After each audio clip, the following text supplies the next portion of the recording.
Welcome back. We can start a conversation with Claude by uploading documents that we're going to use in a conversation. We can then ask Claude for a synthesis of this information. So we're going to prompt Claude and we're going to ask for a synthesis and summary of the information. Now, by constructing the prompt the way that we did, we first got the rationale. We actually got Claude to talk about the individual elements of each document. And now we have a narrative summary. What we're now going to do is we're going to use the rest of our documents in order to append this document. We're going to do that by chaining our response to this specific prompt. So we're going to ask for a synthesis and a summary.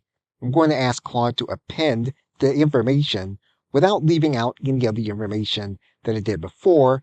We're also going to ask it to think step by step through the entire process. So what we have now done is we have now created one long document with several iterations of documents into Claude.